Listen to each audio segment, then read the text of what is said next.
Hey, Fred Minnick here. On this week's show, we're going to talk to the biggest metalhead in the universe. That's right, heavy metal time and tequila. Giddy up.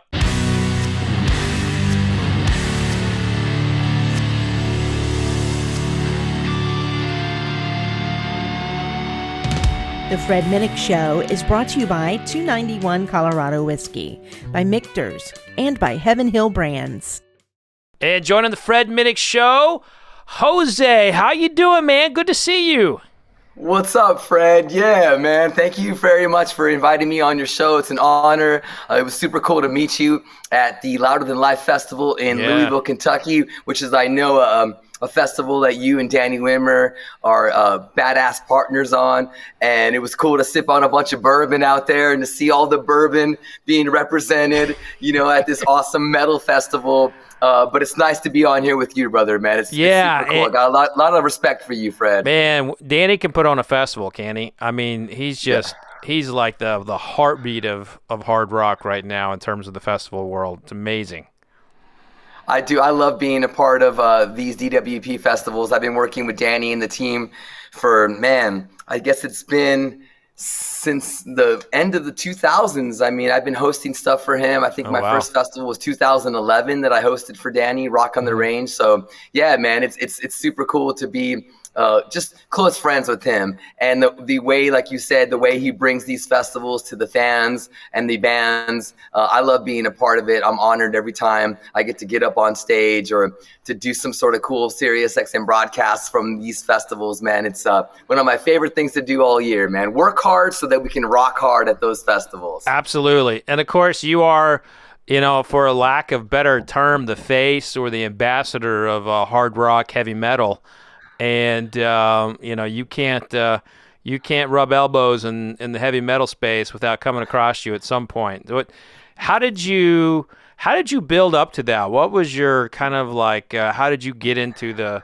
Did you like wake up one day and say, you know what, I'm gonna be the guy in heavy metal? I mean, how did you get here? No, Fred, dude. I mentioned to you we were talking about tequila first.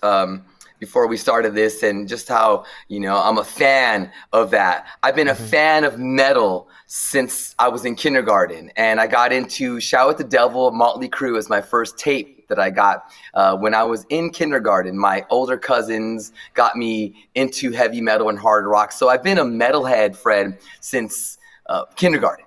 And wow. I've been a metal ambassador, someone that's been spreading the music as a fan for many, many years. When I went to college in Tucson at the University of Arizona, majoring in chemistry, that's where I started at the college radio station in Tucson. And I did their first ever heavy metal programming show, a really cool thing that I did once a week for 2 hours. And I did that for 4 years, and I was going to school to be a pharmacist. So when I went to graduate school in Tennessee for pharmacy, I got a job at an FM rock station. So I'm still doing this for pennies, never about money. It was just about spreading the gospel of heavy metal music to as many people as I could, and showcasing the bands, the veterans, the emerging bands, and just providing a passionate voice for the music.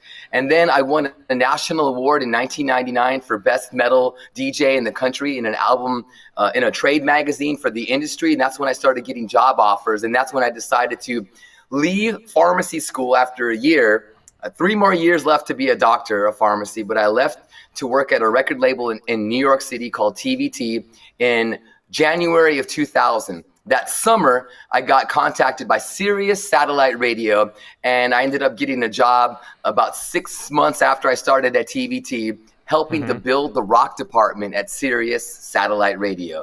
And so I've been with the company for 22 years almost. This September, It'll be 22 years, Fred. So, dude, I've just been a fan. I never was doing this stuff for money. Even in the beginning, it wasn't even about money. It was just about being just a pure fan of metal and trying to infect as many people as I could with this bug that loves this music. So I've been very fortunate, dude. The company has gone, just up and up and up. When Howard Stern signed on with us in 2000, 2004 is when he announced that he was coming. 2006 was when he started with us. That's when my life, Fred, changed. And a lot of his fans came over to our company, and they're rock fans. So they were listening to my channels. I built Liquid Metal or Heart Attack back in the day, Octane, Ozzy's Boneyard. So these were channels that I just loved, but no one was listening to until Howard brought his people, and then that's when it just went boom, and it exploded. And then I just got more and more opportunities because of my position at Sirius as a curator, as a tastemaker in this metal music. And then I just started, there was nobody really flying the flag for our music publicly. No host. There was nobody out there on stages everywhere, on big and small stages across North America, across the world, cheerleading for heavy metal music. And so I never thought of it. It just happened. The more I did things, the more I became this metal ambassador, this person, this face, as you said in the beginning. And I just embraced it, dude, and I love it. And I carry that responsibility on my shoulders everywhere I go. I preach metal. I'm a high priest of heavy metal music everywhere I go. I don't have an on and off switch. Yeah, I've never had that, dude. It's always been 100% heavy metal music, and then my life is intertwined with it. I don't wear two different hats. I'm not the metal guy, and then I'm the father or the employee or something else. Like, I'm always this metal guy, and so it's made my life easier, Fred. I don't have to try. I just do it with love every day, with passion. And it pays off to be positive, to be unifying, to bring diverse sounds of heavy metal to the American and Canadian audience. Dude, it's an honor. It's a dream job. So that is how, in a kind of a long story, how I'm here. If it wasn't for my education and for my schooling, I would never be here today. And for chemistry, not for journalist or music or any of that stuff. It was chemistry. I'm a nerd. I love it. Well, and we're going to geek out here on some tequila. Usually the format of the shows we have whiskey, but today we have we have two tequilas and two mezcals. So, oh man, I love it, Fred. We're gonna have some fun here. But first, I know you're a part of Riazul Tequila. You're an investor in it. Go ahead, hold that bottle up, talk about it a little bit, and Fred, man. Well, I love tequila. There's certain things in life that I just really, really love, and that's metal music, tacos, tequila, and I love weed. Those are my things, and I surround myself with awesome brands and with companies that I love and I'm a fan of. Nobody's paying me anything. Nobody's saying, "Here, dude, here you're gonna be the spokesman for this." Like, my wife and I tasted Riazul Anejo, which is 2 years aged in cognac barrels. A gorgeous Anejo. It's almost extra Anejo level. And we tasted it in New York City at Guy Fieri's restaurant called Guy Fieri's American Kitchen, I think it was. Oh, yeah. In Times Square. We had missed the concert, went to the wrong venue. It was my fault, and my wife got super mad. She didn't want to go to the concert, so we ended up going across the street to eat because we were hungry. And we ended up talking to the bartender saying, "Hey, we're big fans of Anejo Tequila, impress us." And he pulled out a bottle of Riazul, which was, at the time, the owner was based in New York City, so people knew who he was. And then they gave us this, we got 2 glasses of Riazul Anejo, and we loved it. It became our favorite. I had our liquor store carry it. I, introduced this to my friends and to artists and celebrities in my office, at my home, at our parties. It just became something that we spent so much money on. And eventually I hunted down the owner on LinkedIn, And when I finally reached him and contacted him, I was like, dude, hey, I'm a big fan. Like, here's what I do, and here's what I would love to do. At the time, I worked for Jägermeister, and Jägermeister didn't want me to promote any other thing that goes in a shot glass. And I was a paid dude for Jägermeister for a few years. And so I left Jägermeister because I wanted to be able to publicly say, I love tequila. And, here are all the different types of tequila you are. that You were love. bottled all this time. You were a bottled up tequila nerd, and you contractually couldn't. Oh, man, that'd be tough. Well, I mean, because I'm so public, Fred. I'm so the things that I love, like I told you, I'm very public with my passion for these things, and I love being in love with these things in life, man. It feels good to love hard, to love something that you are really into, and to love it hard. So, yeah, man, I couldn't do it with under the Jägermeister contract. So I quit that, and then I invested money, my wife and I, which we probably should have saved for some other stuff down the line, but we invested money into Riazul tequila. We love the owner. And then we ended up going out to the ranch in Mexico several times, really getting into the art of tequila making, mezcal making, seeing it firsthand, being able to describe it, to smell it, to educate the masses on tequila and mezcal, because people don't know, Fred. Yeah. And I know you know this. They don't really know. They just hear tequila and they think, oh, my God. That's what I had in college, in high school, and I got so sick, I turned into a different person. I won't have that again. And it's like, no. That was shitty tequila. That was actually called mixto.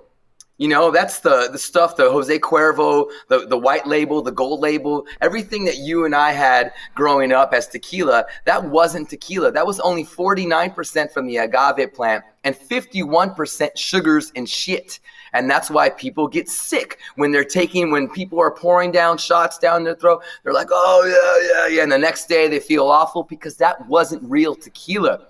I'm trying to educate the world on real tequila and how you're supposed to sip on it, not shoot it. You don't need salt. You don't need limes. That's all garbage. That just gets in the way of tasting the real essence of the agave plant, of whatever type of expression it is, a blanco, reposado, anejo, extra anejo. The new classification now, cristalinos, which are añejos gone through a reverse charcoal process where the color is removed and it's a clear añejo. This is a vast category in premium tequilas, man. So I study this stuff every day, Fred. I'm a big fan. I would like to be more involved, but right now I'm happy being just a big fan. Well, now you just got to get serious to do a spirits channel, and then well, you'll be programming that. I don't got time for that. We dude. do it together, right? Maybe I can have a small 1 hour show, but I'm so busy with liquid metal and octane, Fred. You can have that actually, but that's a great idea. And the company is always looking for ideas for unique programming opportunities. And I think a spirits channel is actually so good. And I'm serious. I'm going to bring this up to my boss, and you will be definitely a part of it, man. Well, I love that. Roger Coletti and I actually, we know Roger Coletti. Of course I do. Yeah. Yeah. We've talked about it, before, and I've been on Volume several times. But every time I go there to the New York studios, I got fistfuls of whiskey, and then I go back there. We're just drinking out of styrofoam cups or whatever, or if I brought glassware. But it's always a good time. I tell you what, the Sirius studios are so much different than pre-COVID versus now. Like, because pre-COVID, you'd show up, someone would be there, take your picture. There would be like. There'd be all kinds of whatever celebrity was in, like their entire posse would be there. Now it's just like one person. It's so different. Man, and I haven't been back to the New York City studio since before COVID, man. So, but yeah, I was there for 15 years, and yeah, you would go to the bathroom and I'd run into Hugh Jackman or Gene Simmons or Tony Bennett. I was walking Slayer up to one of the studios, and Tony Bennett crosses our path, and then Slayer's freaking out. They're like, "Oh, it's Tony Bennett." And then Tom Araya, the singer from Slayer, goes, "Mr. Bennett, it's nice to meet you, sir." Gets super proper. He's a singer from Slayer, like eating raw meat. And then he meets Tony Bennett. I remember when Dave Mustaine met Pat Sajak from the Wheel of Fortune. Just, Robert Plant walking down the hallways, saying hi to Lady Gaga, Howard Stern, all the people in the elevators that we would see at the New York City headquarters, man. It's coming back. We just opened up the headquarters a few weeks ago now, so people are coming in a few times a week. They're slowly starting to get back. All the employees and people and guests are coming through. So it's starting to pick up now. But yeah, I know, dude. It's going to come back, Fred. Yeah. The LA studios we have are really, really sweet too, but no one's there now anyways, but they're opening back up. That's awesome. Well, I'm glad to hear that. We do got to get to the tasting here. So I'm bringing you in like this is going to be just like a competition tasting. We're going to taste these, we're going to break them down, and we're going to rank them, and we're going to choose our favorite. And so we've got A, B, C, and D. I know what was poured, but I don't know what order they were. Hey, Fred, before you start, can I just say something, how impressed I was with your packaging? Let me just show your audience here. I got this box, and I've never got anything like this. Oh. And look how cool it is. Fred Minnick tasting. You open it up, it's so pro. There's an instruction guide right here. There's the cool stickers, a cool coaster. You wrote me a cool little personalized note here. And then there's the bottles that came in it. And it's so pro. And here's a few of the bottles. I just want to show what it looks like, labeled A, B, and C. Like, these bottles are packaged in there. I've opened up thousands and thousands of packages, and I've never seen something so pro, something so thought through. And I love the presentation, dude. I'm all about that kind of shit. And what you guys did here, this is so pro. Everyone else, everyone else is just going to be copying what you do. So I appreciate what you did and what you sent me. And like I said, dude, my whole family was like, "Whoa. Wow, that's impressive." And my wife is all about presentation, and she was blown away. So nice job, Fred, and your team. Well, I appreciate that. So here is the blind tasting key. When we're done tasting, I'll crack those open and find out what we're having. But I will tell you, these are the bottles that we will be sipping. We won't know what they are. You may by flavor profile, but the Anejo from Ilegal Mezcal. This is have you had these guys before? I've seen the bottle. I don't have that particular brand. I don't have an Anejo Mezcal in my collection, Fred. Okay. So this is not the smokiest of mezcals that are out there. So, it can be, a little bit more, a little lighter than most, but it's very flavorful.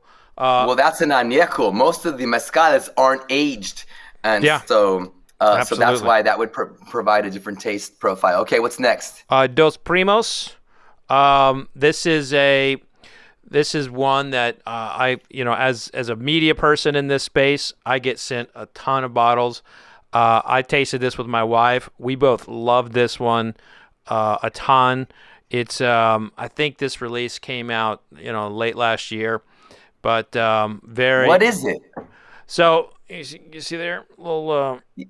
Is it? Oh, it's a little Reposado. Tequila. Oh, Reposado. Oh yeah. It's Tequila. Tequila. Okay, sorry, I can see it now. Yep. Okay, Reposado. Nice. I threw you off there a little bit, and then this one. This is a pretty famous mezcal, and you'll find it pretty much everywhere, but it's. This one's unaged. This one will be. We'll know which one this is right away. So this is the one that, you'll taste it and you'll know right away. So I haven't had that one either. That's so cool. Siete Misterios. And then this is a single barrel private pick of El Tesoro from a liquor store here in town called Liquor Barn, and this is. This is a rep, but I will tell you, it is. When I tasted this, I was like, "This is one of the best private selections of tequila I've ever had in my life." It's I amazing. love when the liquor store that I spend most of my money on, because the most expensive stuff I buy every month is tequila. It's the most money I put in for anything, more than weed or anything else, than food. It's tequila. But at our liquor store in Costa Mesa, High Time Wine Cellar, they're one of the biggest tequila distributors in all of California, and they have a lot of special barrel editions of different types, and they've even worked with El Tesoro before as well for an Anejo. And I actually have a bunch of their selected barrels for El Mayor as well. So yeah, but El Tesoro is gorgeous. I love the extra Anejo El Tesoro, which is called Paradiso. Very, very good stuff. So top shelf.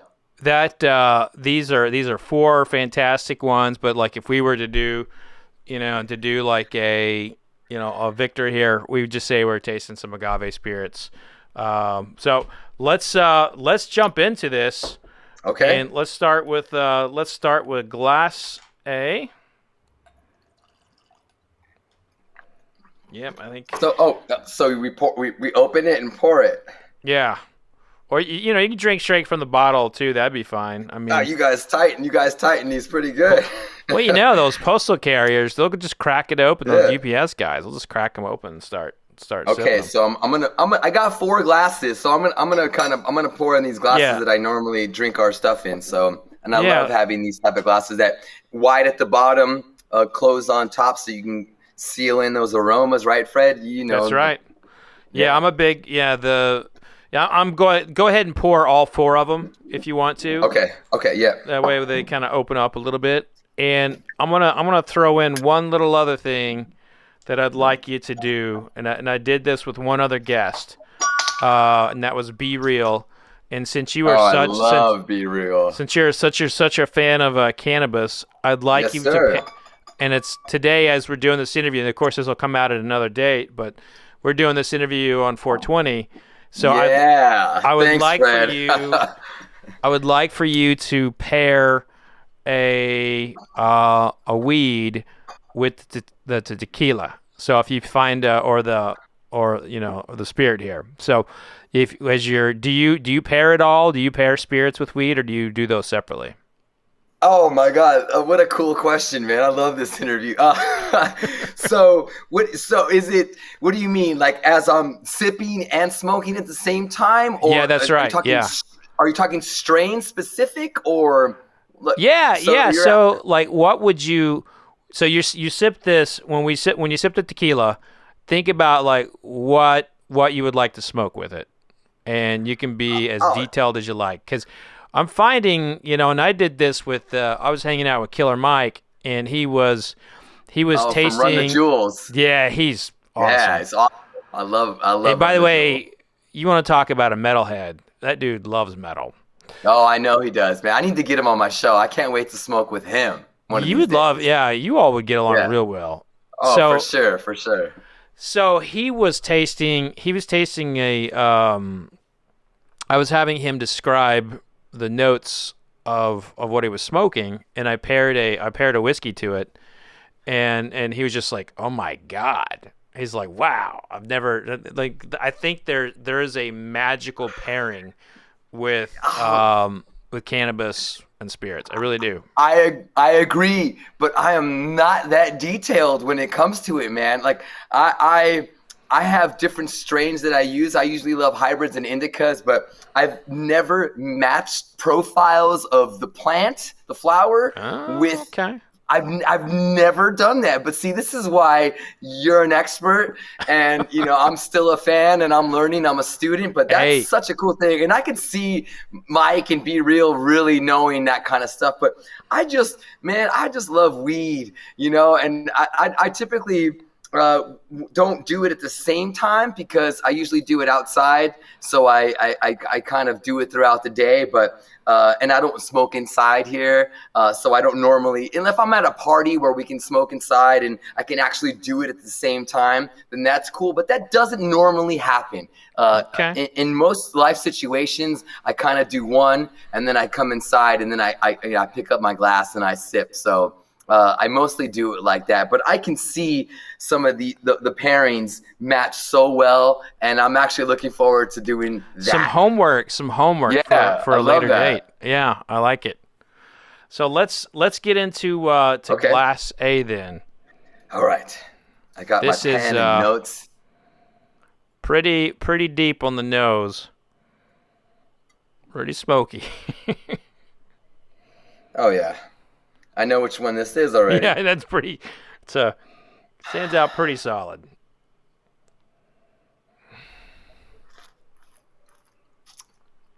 Have you heard the saying that you kiss mezcal and you sip tequila? I have not. I like that though. It's in Mexico. That's when an agave expert was talking to me, and he was saying, Jose, you kiss mezcal and you sip tequila. So meaning when you're drinking mezcal, you're taking it in smaller volumes. You're kissing it. And then you get a little bit of the liquid, the little bit of the nectar, the juice. For tequila, you would sip it. So you take more than a kiss, and that's actually a really cool way to do it because mezcal there's so much going on with mezcal. Yeah. And so taking it in smaller volume is better, but this tastes really smooth, man. And it could kill your palate too if you're doing like a competition tasting, and you have mezcal in the at the top. You could very well kill your palate to taste like some finer whiskeys because it's all that smoke will still be on there. So when I like this one, dude. Yeah, this is. I would like this to be. Make some kind of cocktail punch out of this or something. Yep. Pineapple juice or cranberry, something. I don't know. I've been told to mix mezcales. I always just kiss it.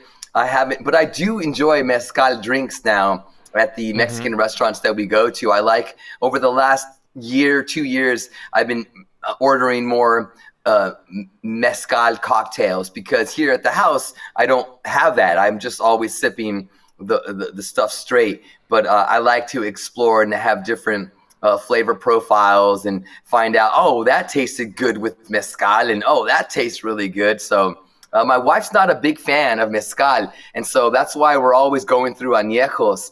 But I'm trying to get her into mezcal. This is really good stuff. This is smooth. This is not hard at all. Some mezcals can be hard. This is really easy to drink. It's that clear mezcal, the Los Misterios or something with the character on the bottle, right? Yeah.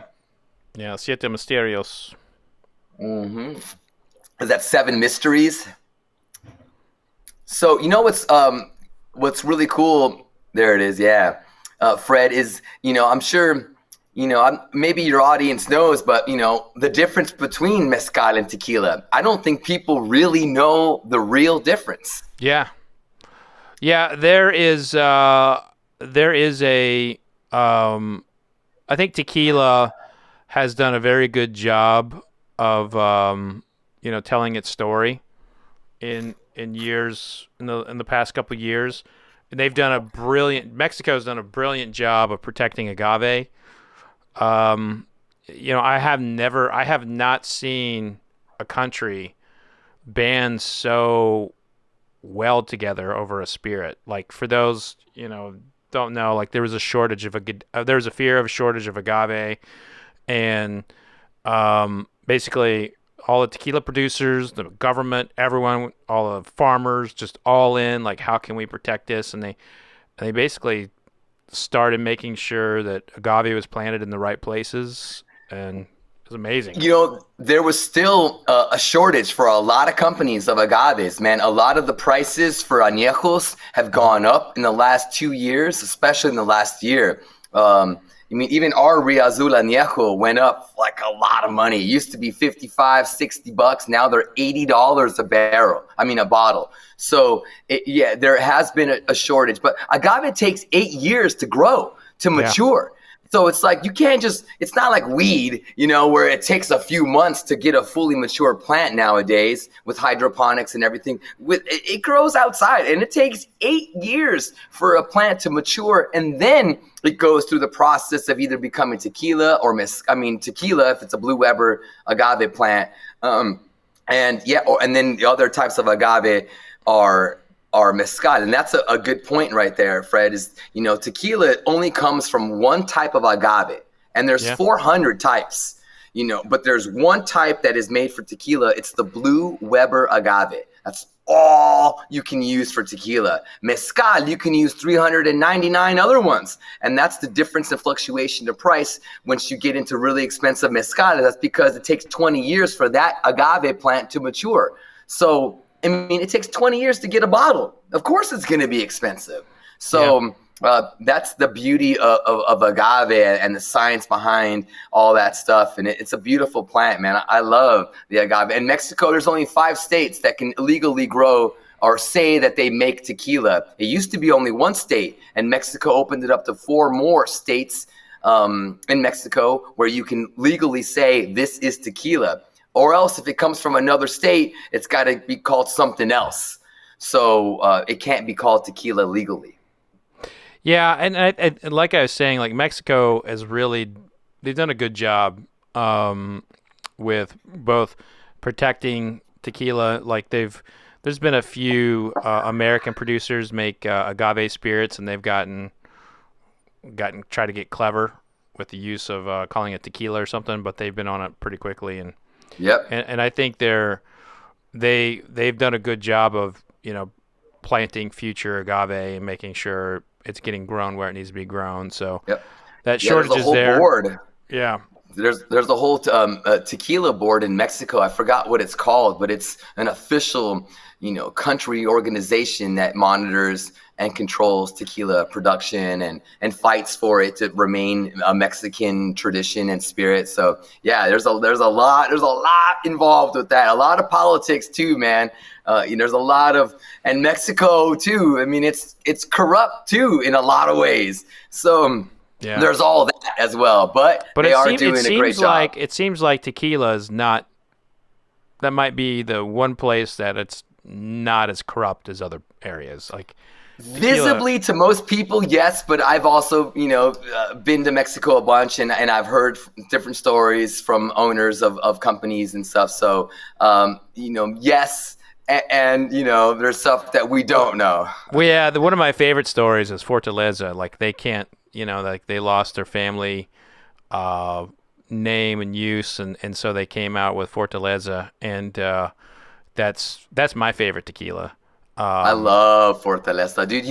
There was a famous mess up, Fred. This is for all the real big tequila connoisseurs that are watching your show. A couple of years ago, Forteleza, they were working on an extra añejo, and what they did is that they accidentally mixed their extra añejo batch with their añejo batch and sold it in a particular batch that they had released on accident. And you can visibly see the color of the juice is different from one añejo Fortaleza to another one that's the regular kind. And it became a collector's item.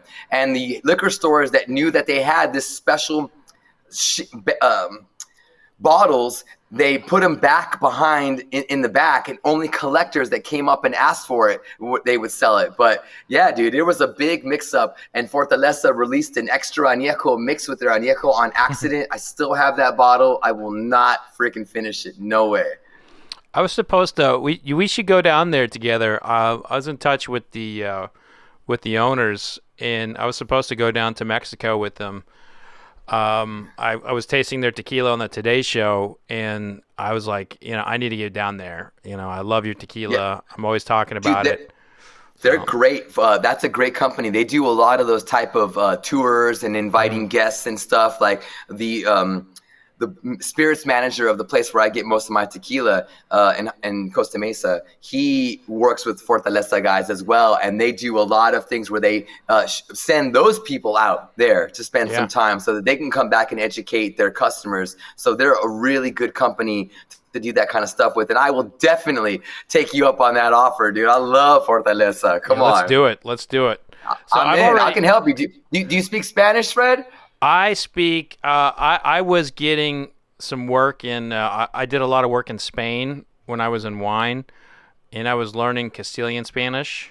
And That's real shit. That's real stuff right there. And now it's not. I didn't retain it. But no. I'll help you.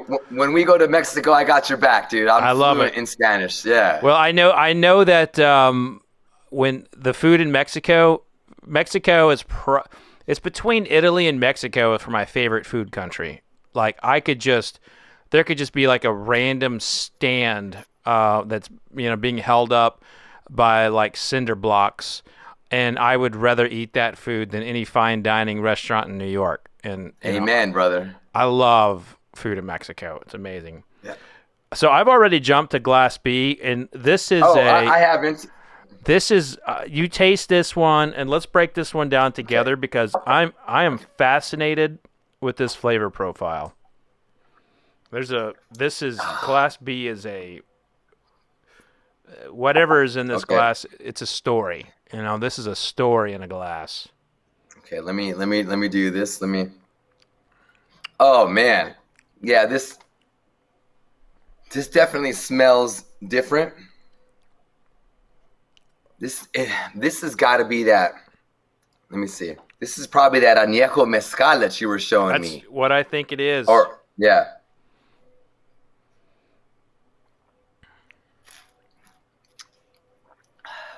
Wow, Fred, this is my first time having a Anejo Mezcal. Wow. I've never, ever had an Anejo Mezcal. And so for your viewers, Anejo means aged in Spanish. So usually Anejo for tequilas are a year and up is when it becomes an Anejo. 6 to 9 to 12 months is a Reposado. No aging in any barrels is a Blanco. So I assume that Mezcal has this same sort of category. This is probably aged a year in some sort of barrel. And there's all these different types of barrels that companies use. They mix and match. They do combinations. They have like one month in this type of barrel, and then 11 months in this type. I mean, there's all these mind-blowing combinations. But I wonder what this is. This is 1 year, and my estimation, my guess is that they're probably doing used bourbon barrels. They don't have the barrel called out. But there is... Wow. This doesn't... a coconut, like a coconut... Yeah. Like a raw, like cracked open, raw coconut note. And it's like mind-blowing to me. It is. I can smell that. Yeah, this is not as rough as a mezcal could be for certain people. There's very little smoke, but it's smooth. This is a good kissing mezcal. Wow. I never thought I would really enjoy. I kind of, when you drink mezcal, you're expecting that smoke. You're expecting that strong element to be there, but it's not here for this. And it smells kind of like a Blanco, doesn't it? Smell like a Blanco, a tequila? It is. It's, and we could reveal these results and find out this is one of the tequilas. You just don't know, but yeah, I think this is. I think it is the mezcal, but yeah, it does nose a lot like a tequila, man. Mm-hmm. So wow. So when we look at like the state of heavy metal, you got Anthrax on their 40th year.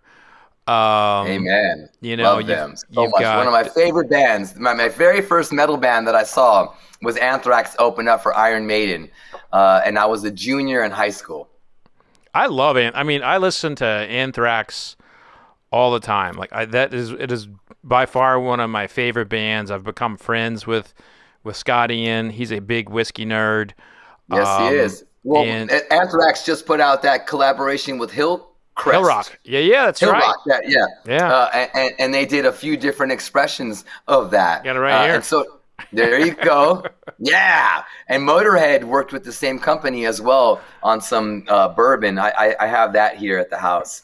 Yeah, of course. You know, Lemmy, of course, did nothing but drink Jack Daniels. Yep. So like that, you know, whiskey, tequila, you know, all these things are to me are like hardcore metal. You know, it's a part of the culture, and that's what. And I've always been a metal fan. I've been a metal fan since I was knee high and could see straight. And I like all music, but my jam is metal. And man. And it's always, and people, when I tell people that, they're like, "Oh man, you don't look like a guy who likes heavy metal." I'm like, you know, go to Wall Street and pull up some of those people's like playlists. You'll see. You know, I hate the stereotypes that people have when it comes to music. I really do.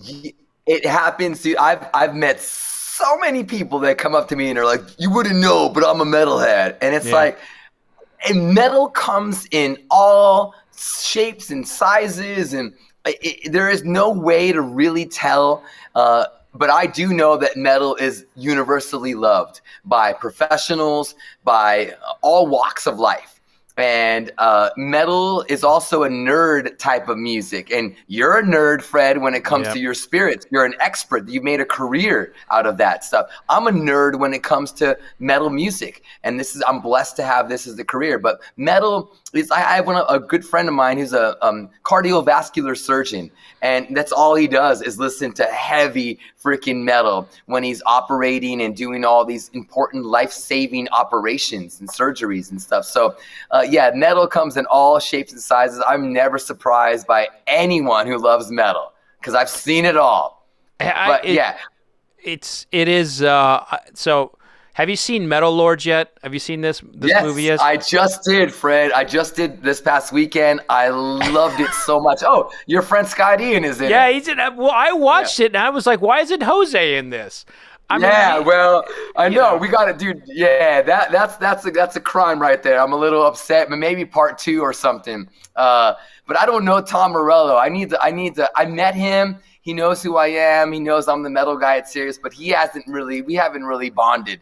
So I know he had a lot to do with that film. And a friend of mine that I've done a bunch of interviews with, Joe Magdaleno, the actor who plays the therapist. He's a huge metalhead, and he was actually guest hosting on the mandatory Metallica channel that I was programming a year or so ago. Oh, that's cool. And he's on the show. So, and it was great to see him in Metal Lords. Yeah, I loved it, dude. The way they reference all the bands, the way they reference the allegiance to metal, and how it's a religion. It's a lifestyle. It's not just a music that someone likes. It's something that people just surround themselves with, just like what I've done. I got the word metal tattooed on my stomach. It took 8.5 hours, Fred.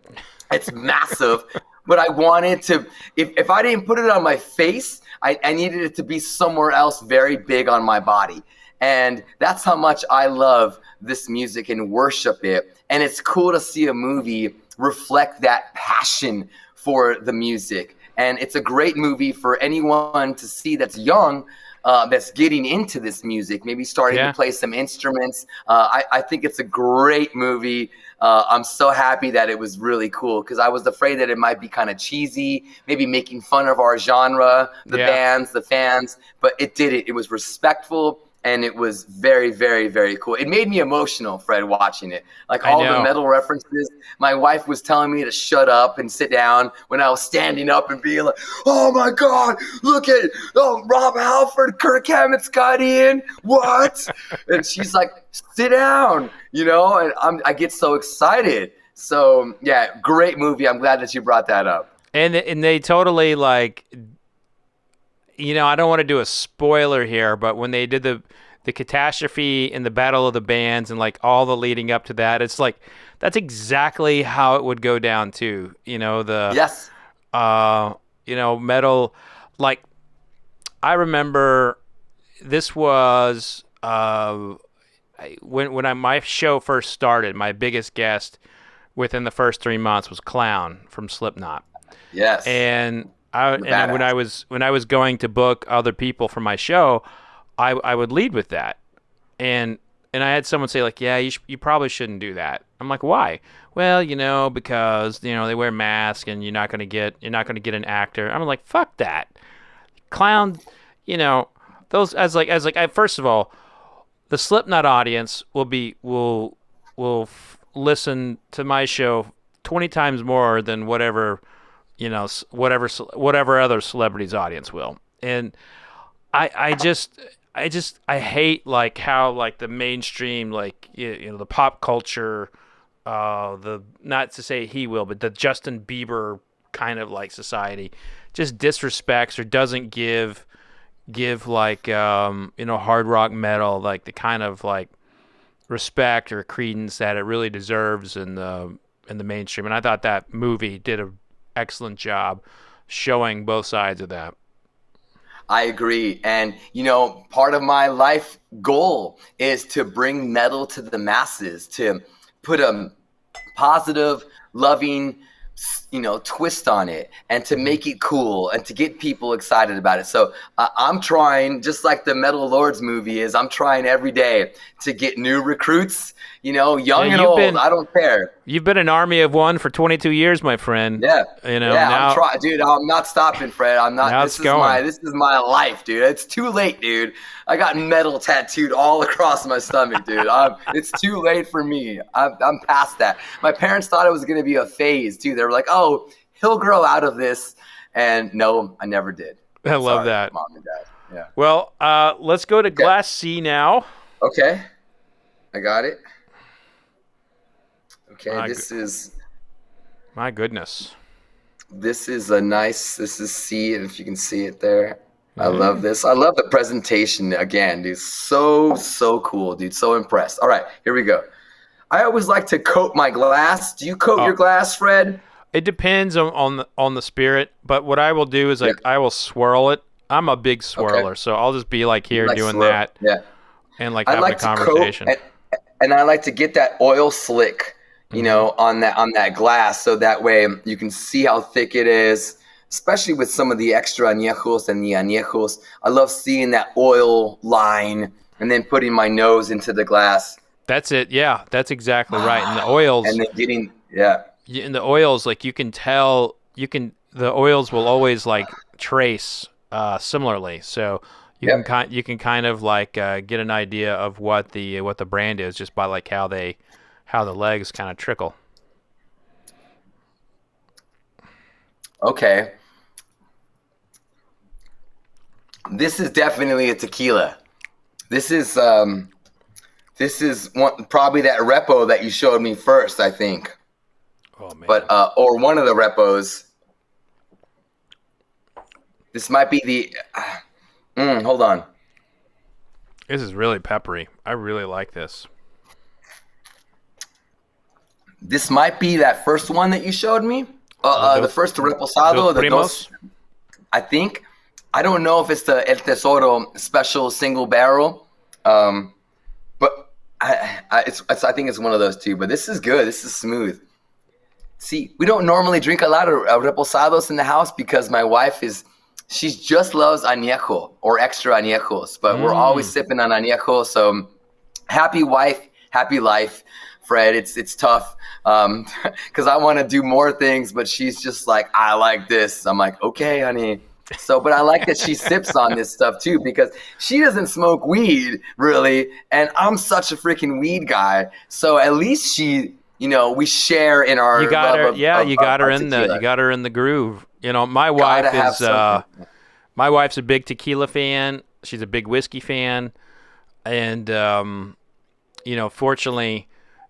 She's also a big rum fan, but fortunately I get a lot of access to bottles. But a couple times like I'll travel and I'll come back and like one of the really nice bottles that we would sip together and savor will be gone. She'll just like crush it while I'm out of town or something, and I'm like, why'd you do that? It's way my it's crazy. my wife Fred is a heavy pourer. I pour because I'm buy this stuff, so I'm the one that's paying for it. Right. So I'm like, I come home and I have a new bottle, and then she'll be like, oh, I'll pour the first one, and then the next one she'll pour. It's like, and the next guy. I'm like, hey, that's expensive. That's an expensive bottle. Melissa's like, hey, don't pour that heavy, and she's like, oh, whatever. But it's like, because she's not paying for it, Fred. Right. I am, dude. So I'm the one that when I pull out that card and I'm like, oh, damn, this is expensive, man. And that's how it is. But that's how it is. But I don't gamble. I don't go to strip clubs. I don't buy clothes. I don't do anything else but just buy weed and tequila. So I mean, it's a good life. Also, I was just thinking, like, here we are both complaining about our wives. I'm thinking I could just completely rebrand this show and just bring on men and like us complain about our wives and then still, but have them not know that we're doing this. Exactly. Because I know my wife's not listening, so I'm in good shape there. My wife's, she's upstairs. She's busy. She barely pays attention to me, so it's all good. Does she listen to you when you're on the air? No, not really. Yeah, my wife doesn't even read my books. So No, yeah, dude. My wife, if I had a shirt, like a cool Jose Mangin, she wouldn't even wear it. No, not my kids, dude. They're not. That keeps us humble, though, right, Fred? Our family can give a crap about what we do. They don't care. It's like, oh, I was just hanging out with Ozzy and Jesus today, and they're like, yeah, whatever. Okay. No, you don't care? But no, they don't. My 8-year-old gets on my YouTube channel and he says, well, Dad, you don't have very many followers. I'm like, wow, thanks, son. Yeah. My daughter was competing with me on TikTok, and she was like, I have more TikTok followers than you I have on Instagram. I'm like, Instagram's a lot harder, girl. And whatever. Get out of here with your TikToks. Get out of here. That is true, though. Someone did a diagram of equaling out the TikTok versus YouTube and all that. YouTube's the hardest one to get a follower. Instagram is second. No one cares about Twitter. Then Facebook, and then TikTok. You can have 1 million TikTok followers, and that equates to I think 100,000 or 200,000 Instagram followers. Okay, well I didn't know the formula, but yeah, she was a big TikToker for a very long time. So she even got recognized. Now she's almost 19, but years ago she'd be recognized in malls and stuff. I'm like, what? Wow. What is this? This is crazy. You trained her well. Well, she's a singer now, Fred. Our 18-year-old is a singer. That's what she wants to do. And our youngest is 16, and she wants to be the president. So nice. She wants to go to an Ivy League school. So we got our hands full with her, man. But something kind of fun, Fred, too. Our family's going to be on Family Feud. Oh, that's awesome. Yeah, dude, we applied, we did the interview. They loved us. They played the game with us on Zoom. And they're gonna fly us out in June or July to Atlanta to be on the Family Feud. That's awesome. Will you have Steve Harvey? Yeah. Will he be the guy there? Yeah, Steve Harvey's going to be the host, and I'm going to give him some really good weed from California. I don't care what he says. I'm just going to be like, "Here's a gift. I love you, Steve." And we're gonna win, Fred. We're gonna freaking win. We're gonna win till they kick us off, man. We're gonna dominate. The other family's going to be so intimidated by our energy and our freaking. We're going to be like, yeah, just going out, and the other family's going to be like, oh my God, it's going to be psychological warfare when we're on Family Feud, Fred. I love it. Hopefully you get a medal category. I mean, you're winning that one all dude, probably not, man. But whatever, dude. We love the Family Feud. We've been watching forever. We're gonna kill it, man. My sister's super nervous, but we're gonna kill it, and we're gonna win some money for Ava's Ivy League school education. Right on, man. That's the plan. I'm manifesting it right now. By God. This is good stuff. You're going to have Whiskey Nation and Tequila Nation rooting for you, too. Yes, I know. Thank you. I love that, Fred. All right, what else do we got here? So we got Glass. We got to get the Glass D, and then we have to choose a champion. Okay. Shit. Here, let me drink a little water. How are we on time? You good? Good. Yeah, I do have. I'm on the radio in a little bit, but and I have to drive there still. Okay, so yeah. I mean, yeah, it's So we'll not really drive. It's right down. I don't have to. Don't worry. I'm not doing this and then getting on the And road. by the way, okay? for those who have I wanna not been specify watching, that. Jose has just been taking little kisses this whole time. Yeah, I love to sip, dude. I always tried, Fred. The thing when I pour glasses for my friends and family and strangers, people always tend to shoot it. It's like, no, Yeah. I have to always explain every time, and I sound like a broken record. I'm Yeah. like, we're sipping this, we're not shooting this, okay? And then I have to make sure that I don't shoot this. This is really good. I want you to taste this. So it's a battle that I'm constantly fighting for people to sip these glasses of tequila that I give them and not shoot it. This is not shooting tequila. None of these bottles here that you presented to me today are shooting tequilas. These are all sippers or kissers. Yeah, and I think Glass D. This is Glass let me D. see, If I'm breaking this one down, this one has like some really, really rich, pepper and vanilla, and there's a lot of I taste earth. the vanilla, yeah. Man, this tastes like it's that other reposado. I mean, it's these last two, C and D are the reposados for sure. This might be the El Tesoro. I think it This is. might be the El Tesoro because it's really good. It kind of smells like a whiskey or bourbon, doesn't it? It's got bourbon. It's got some bourbon love to it. That's for sure. And you can see I can definitely smell it. There's that vanilla note, coming from that barrel. I love vanilla notes in my tequilas, man. Reposados, añejos. That's some of my favorite notes besides metal notes. Love it. So I think I'm going to go back to Glass B here. For me to choose the champion, it's going to be between B and D. I really like D a lot. I have a clear winner. Clear winner. Yeah. Okay. All right. Clear winner. And remember what I always have every single day, because I drink tequila, Fred, every single day.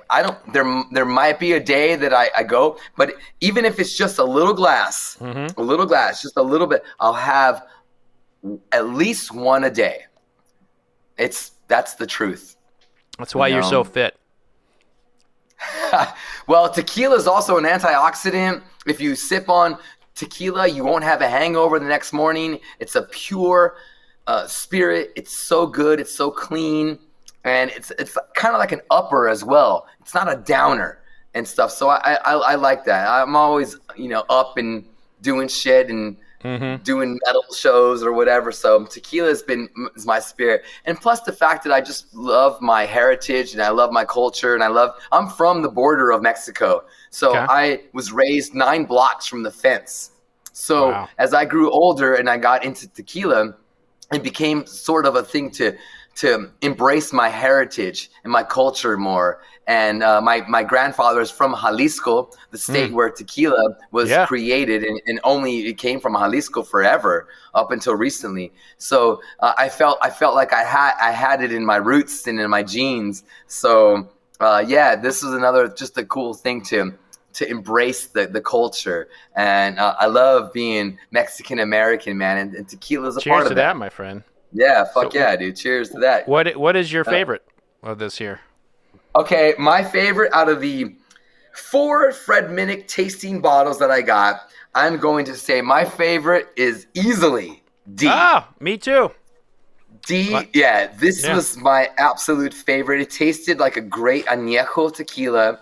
It had the same notes that I love in my añejos, and that's what I drink every single day. So as soon as I had this, my brain was like, ding, ding, ding, ding, ding, ding, ding.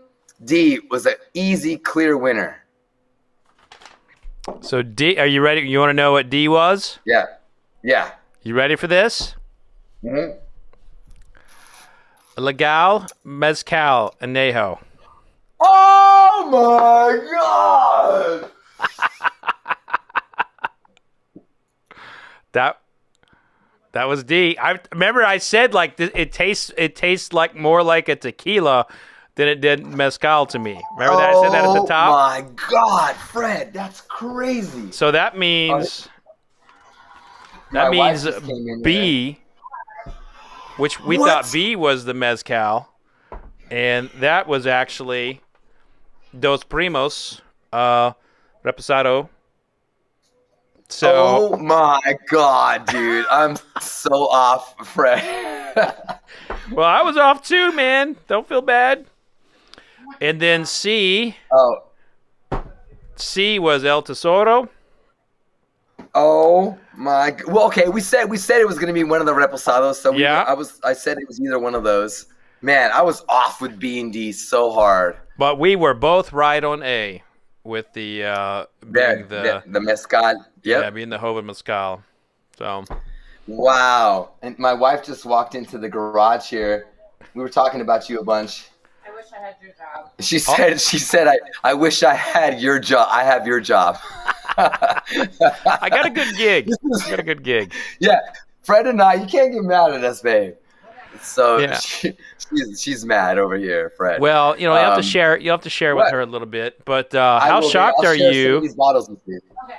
How shocked are you that D was the champion? I have to buy it. Please show it to me again, because I've seen the bottle. I've seen it at my store. I'm gonna have to buy this now. Musa, I just had a mezcal anejo. Ilegal anejo. Mm-hmm. Oh my God, I'm buying it. I've seen that bottle. I've seen it. I've never bought it. Now I'm buying it. It was my favorite out of the 4 tasting here. Okay. Well, it's on, Fred. Wow, dude. You look how you introduced me to something, and it was clearly my number 1 favorite. Yeah, it's great. It's really, really great. And I know you got a show to go do. Though, too.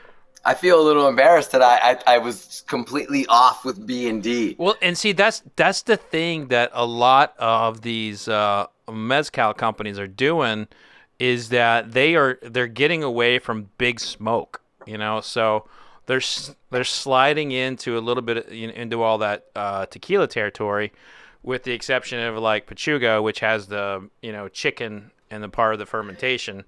I love that Pechuga Mezcal, by the way. You like that? That's my favorite type of I love the Pechuga Mezcal. Yeah. We have a bottle. Actually, Melissa, that's the one thing that she'll sip on, kiss on, is the Mezcal Pechuga, the vapors going through the chicken breast. Such a cool, crazy story and how that happens, and how somebody that nuts came up with that process.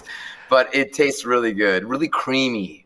Yeah, I think there's room on the bar for both if you're a agave fan, and to agree. Me, it's it's analogous to rye whiskey and bourbon. So, but Jose, look, it's just great to have you on. It was a great hang, Fred. Tell everybody how they can find you, where can they go follow you, and what channels they should be listening to. I am on Instagram, Twitter, Cameo. It's at Jose Mangin, just my name. And I'm on 12 hours a day on Liquid Metal, Channel 40, and Octane, Channel 37 on Sirius XM, Monday through Friday. Lead curator and lead host for all those rock channels. And I'll be hosting all of Danny's festivals this year as well. So you'll see me in person. And I can't wait to see you. Are you going to any of Danny's festivals besides Bourbon? Are you going to be at Louder Than Life? Absolutely. Yeah. All right, good, dude. Yeah, well, we're going to hang out there, dude. That's going to be a great, cool rendezvous with you, Fred, in Kentucky this September. I'm looking forward to that, brother. Right on, man. Well, it's great hanging out with you. Have a wonderful rest of the day, and to the next tequila or mezcal. Cheers, my friend. Yeah, fuck yeah, Fred. Thank you very much, man. Honored to be on your show, brother. Right on. Be safe. Vodka sucks.